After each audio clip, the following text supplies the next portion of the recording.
la parole à notre rapporteur Alexis Corbière, à qui je souhaite la bienvenue dans cette très belle commission. Monsieur le rapporteur. Merci Madame la Présidente. Moi aussi, je vous remercie de m'accueillir si chaleureusement. En effet, une belle commission. Je sais que des collègues républicains se sont plaints du fait que ça n'était pas Caroline Fiat, mais ça n'était que moi. Horizon, excuse-moi.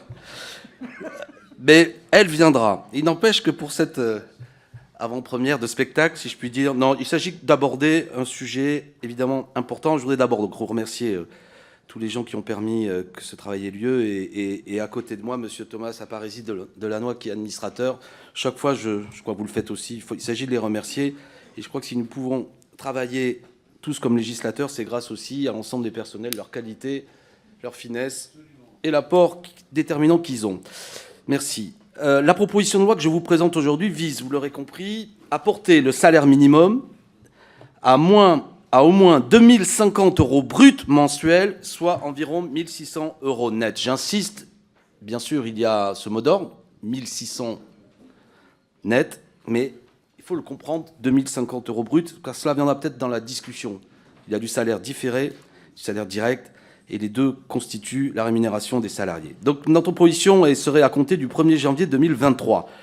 Cette proposition, cette augmentation a été notamment une des propositions que nous avons portées à l'occasion de l'élection présidentielle. Vous le savez, avec le candidat que j'ai soutenu, c'était dans notre programme, c'était également dans le programme de la nouvelle Union populaire écologique et sociale. Donc plusieurs millions de nos concitoyens se sont exprimés favorablement à cette proposition.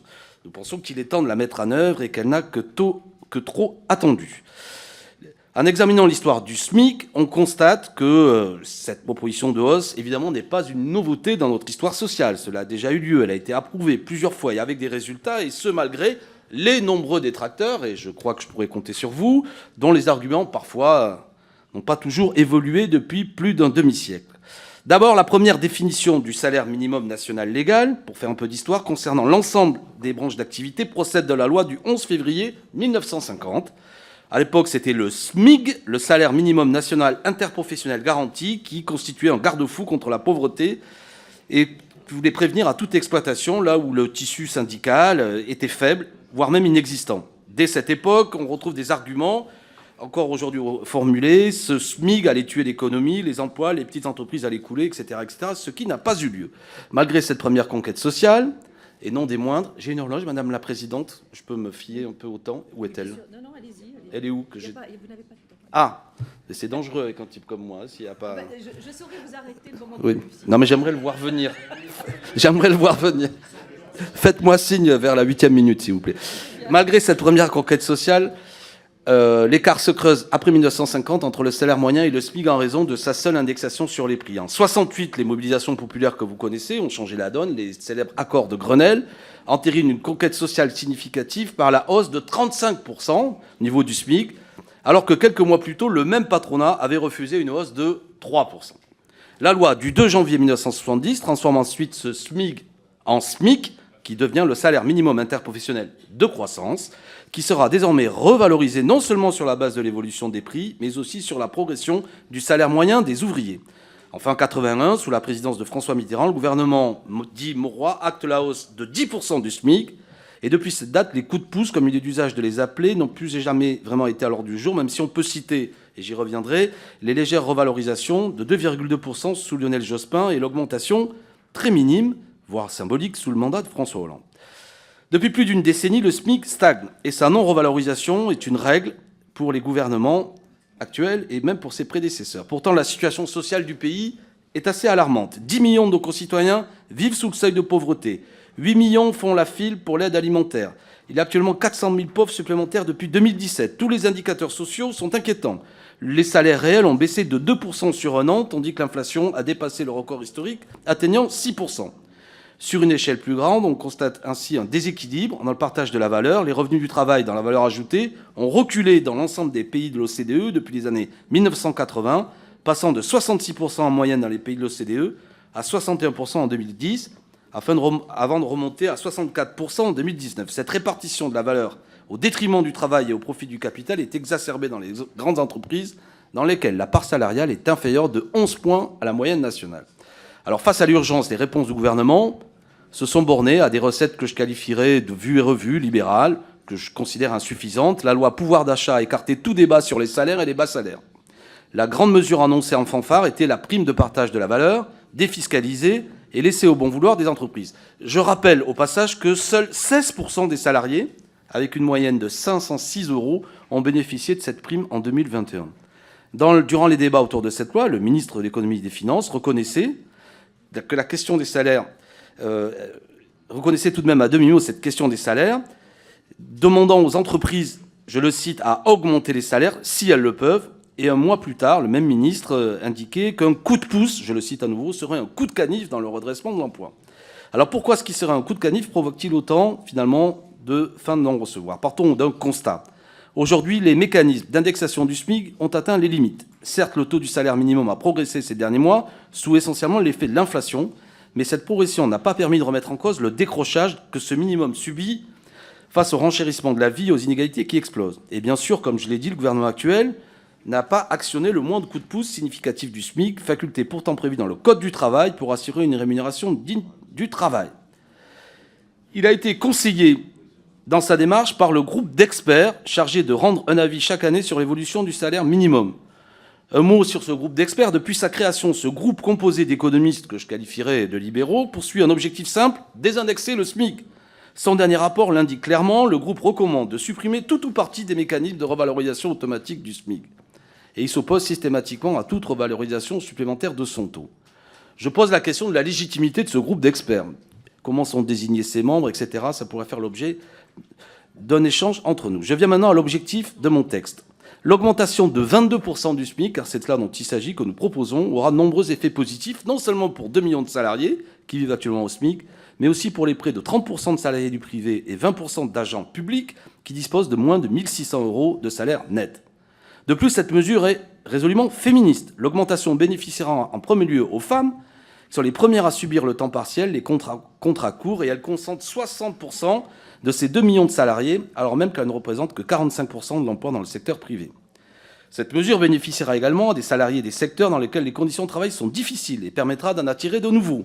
C'est donc une clé pour résoudre les difficultés de recrutement dans les secteurs concernés, l'hôtellerie, la restauration et le secteur sanitaire et social. Elle bénéficiera enfin à toutes les petites entreprises qui sous-traitent pour le compte des plus grosses les tâches les moins bien rémunérées.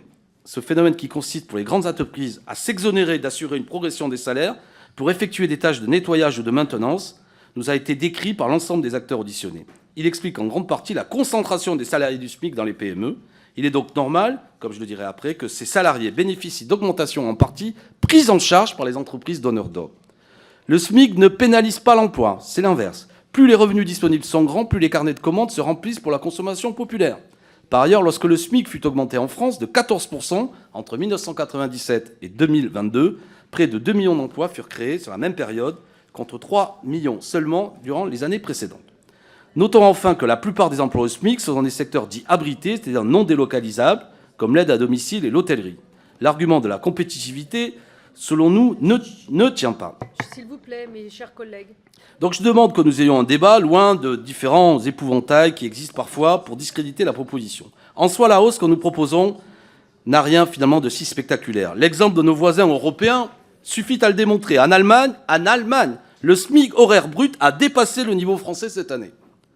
Au Royaume-Uni, après 5 ans d'augmentation du SMIC, on a constaté un record de création d'emplois en 2021. En Espagne, le salaire minimum a augmenté de 36% depuis 2018, sans créer de déséquilibre sur la compétitivité ni pénaliser l'emploi. Rehausser le niveau du SMIC, c'est également revoir l'intégralité de la grille des salaires. Aujourd'hui, la négociation salariale sur ce point est bloquée et les chefs d'entreprise refusent trop souvent les augmentations de salaire. Il est temps donc de revoir la hiérarchie des salaires en impulsant une hausse générale via cette hausse du SMIC. Il apparaît aussi évident, comme le montrent certaines études, que les employeurs substituent à une partie des hausses de salaire des primes afin de limiter leurs dépenses au regard de la contribution du modèle social. Enfin, notre proposition doit se conjuguer, selon nous, à un ensemble de mesures telles que la limitation des écarts de salaire de 1 à 20 dans l'entreprise ou l'indexation des salaires sur l'inflation. J'en viens maintenant à la question du financement. La proposition de loi prévoit, pour couper court aux arguments selon lesquels le dispositif engendrerait un coût excessif, des modalités de financement qui reposent sur la solidarité entre les grands groupes et les petites entreprises. Face à la hausse du SMIC, les entreprises pourront donc limiter la hausse de leurs coûts de production et donc leur prix par la mise en œuvre de ce mécanisme redistributif. En parallèle, une partie du coût sera partiellement et temporairement pris en charge par l'État en raison des dispositifs d'exonération existants. Certes, les sommes en jeu sont importantes. La hausse du SMIC proposée engendrerait, selon nos calculs, entre 10 et 20 milliards d'euros de dépenses supplémentaires pour les entreprises. Mais je vous invite à mettre ces chiffres en perspective. D'autres dépenses existent. Je pense à d'autres dépenses vers les entreprises. Les exonérations actuelles sociales représentent 60 milliards d'euros chaque année. 60 milliards d'euros. La suppression de la CVAE, défendue par certains de nos collègues, va coûter 10 milliards d'euros. Et encore la baisse de l'impôt de production dont le gouvernement se félicite depuis 2017. On pourrait également penser à des nouvelles sources de revenus pour l'État ou au profit d'une péréquation interentreprises, les 46 milliards de dividendes, les 24 milliards de rachats d'actions du CAC 40 en 2021, ou bien les surper-profits records, 18,8 milliards d'euros en un semestre pour Total, 15 milliards pour CMA, etc. etc. Faut-il rappeler que les dirigeants des 40 plus grandes entreprises françaises ont reçu en moyenne 6,5 millions d'euros en 2021, ce qui représente 465 fois le SMIC. Je terminerai juste en rappelant, encore une fois pour mettre en perspective, chaque année, c'est 157 milliards d'euros d'aides publiques qui sont versées aux entreprises sans la moindre contrepartie, que ce soit sur les salaires ou autres impératifs socio-écologiques. Nous pensons donc que tout ça pose la question de la responsabilité de ces grands groupes dans la constitution de trappes à pauvreté, dans les secteurs entiers de sous-traitance, dans le maintien de la pauvreté de millions de nos concitoyens. La responsabilité qui est la leur est prise en charge par l'État au travers de mécanismes de solidarité tels la prime d'activité. Un mot là-dessus, je reviendrai un peu, mais il est évidemment nécessaire, cette prime d'activité, à près de 5 millions de Français qui touchent en moyenne 180 € par mois. Mais je m'interroge sur le rôle de chacun. Ne revient-il pas aux entreprises de rémunérer convenablement leurs salariés ? Les mécanismes de solidarité nationale doivent-ils servir à compenser un déficit persistant dans le niveau des salaires, alors même que les entreprises responsables de ce déficit contribuent de moins en moins à le financer ? Pour le dire autrement, les collègues qui me répondront que la prime d'activité est là démontreront que les entreprises et le salaire minimum n'arrivent même pas à assurer aux salariés une vie digne et il faut qu'il y ait de l'aide publique. Et sont-ils pour une économie administrée ? Ce serait piquant que ce soit leur réponse. Pour ma part, je ne le suis pas totalement. La première option consiste à continuer à faire confiance au dialogue social. Ça nous a été répété sans cesse depuis 2017. Mais le moins qu'on puisse dire, c'est que ça ne produit rien de vraiment significatif.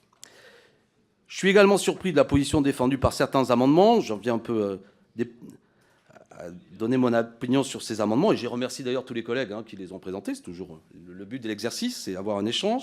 Sur la proposition de la loi, ils visent à accepter l'augmentation du SMIC à 1 600, ce dont je me réjouis, tout en excluant du bénéfice de cette augmentation les salariés de branches dans lesquelles les métiers peuvent être pénibles et qui font face à des difficultés de recrutement telles que l'hôtellerie, la restauration, etc. J'avoue que je ne comprends pas très bien et j'attends que nous puissions avoir un échange là-dessus. Si les amendements de nos collègues, que je vais qualifier de redescente, qui soutiennent le gouvernement, étaient adoptés, ce serait environ 13 millions de salariés qui verraient leur salaire augmenter conformément à ce que nous portons. Je m'en réjouis. Mais il resterait près de 2 millions, 1,9 million de salariés qui seraient exclus de ce relèvement du SMIC. Le groupe, enfin, du RN suit un peu la même méthode que Renaissance. Leurs députés refusent de voter la hausse du SMIC. Ils l'ont déjà refusé l'été dernier. Ils nous ont dit à travers leur présidente qu'à nouveau, ils refuseraient l'augmentation du SMIC. Et ils préfèrent une nouvelle exonération de cotisation sur les augmentations de salaire. Outre l'appauvrissement de la sécurité sociale qu'elle entraîne, cette méthode ne fonctionne pas plus que les primes pour permettre de revaloriser le pouvoir d'achat. J'insiste, le salaire, c'est la part directe et indirecte. En quelque sorte, dire on va baisser des cotisations pour augmenter le salaire direct, c'est dire aux salariés, donne-moi ta montre et je te dirai l'heure. C'est déjà une partie de leur salaire en vérité, et c'est selon moi une méthode totalement contraire. Et je répète que ça va appauvrir nombre d'organismes sociaux qui sont des conquêtes sociales des salariés. Je suis donc en radical désaccord. Donc nos débats permettront de préciser toutes ces démarches qui resteront à accomplir pour l'adoption de notre mesure. Je suis certain donc que nous arriverons à avoir des échanges tout à fait structurants. Nous sommes pour notre part attachés à ce que la première étape réponde à la situation d'urgence sociale à laquelle nous faisons face par la revalorisation immédiate et uniforme du SMIC dans les meilleurs délais. C'est donc l'objet du texte que je vous propose et j'attends avec impatience l'échange que nous aurons. Je vous remercie.